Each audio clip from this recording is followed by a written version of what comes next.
They get to mile marker 21 to find Quinn. June tries to call him on the radio. Morgan says he might get to our truck.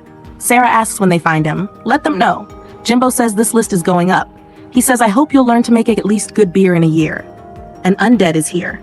Jim wants Wandell's gun. He looks at the undead in the rear mirror. As it approaches, he sticks it and Sarah kills it. It's Purvis, someone insane. An animal did it. Jimbo says we should get going from this place now. There's an undead on the radio. It's Quinn and Martha. She says now he's not weak. Morgan recognizes her and asks if it was you on the roadside with the box, right? He has watched their tapes.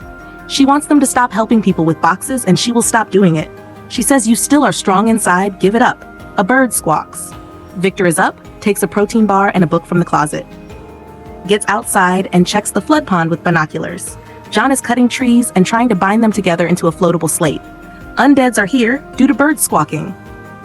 John didn't see seagulls flying alone before. Victor says it's very dangerous. John says it has a capacity of 2 people and the water is flowing too slow. Victor says I had a paradise. A fool got me into a fool's work, and fools are dying daily, and he's not doing more foolishness now. John says as soon as I find Charlie and June, I'll come for you. Victor wishes him to reach the other side. Lucy is still looking for Charlie. She finds a car, kills an undead, and a man is wounded and is stuck since the storm. His name is Clayton. He says, you seem yourself messed up. Why will you help a stranger? John is ready to go while Victor watches. As he steps on it, it sinks. Victor sees something. John shoots it. It's a crocodile.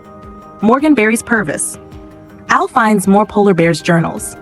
Morgan says she's killing people while wandering, so they need to find Charlie, Alicia, Lucy, and Polar Bear if he is alive. Jim asks, she said that you don't know what you can do. What did she mean? Morgan says, I did some things which I want to make up for. Al can drive this 80,000-pound truck at 80 miles per hour. As Sarah tries, the knife is already down, so they're with them now. The crocodile eats the undead. Victor says, do you think we'll find June? He shows him a toffee he gave her. John says it is important to believe. It changes things. Victor says, if there's a difference between undeads and us, it's some days rations. John sees a growling undead stuck in a vehicle. Lucy tries to get Clayton out. She stops him and says, thank you, dear kid, but you can't help. She asks if there's someone you want. I can look for him. He says all are dead except one whom I don't want to see. He laughs and says, wish I have a last beer. Lucy gives him a walkie and sets out to find beer. John wants Victor to make noise for undeads and to take the camper shell from that vehicle. Sarah's are there where they stole this truck from. She says it is his carelessness. He left the keys in the truck. Jimbo says we shouldn't leave these boxes here after Martha threatened us. Morgan writes on the box that if you need help, VHF Channel 4. June says if John would be able to read it. Victor gets to the vehicle. He needs to open latches.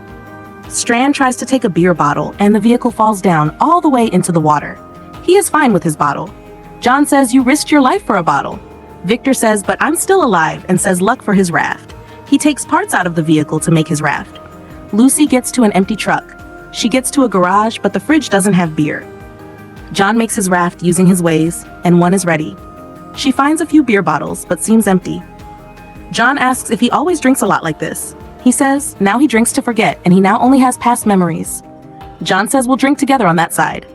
The truck battery is still working, enlightened to distract undeads. Victor needs to believe. He asks him to stop the horn. Clayton says don't be disheartened. Very few people now try. He tells her a story that when he wanted to be alone, and he took a job which brought him away from all his people.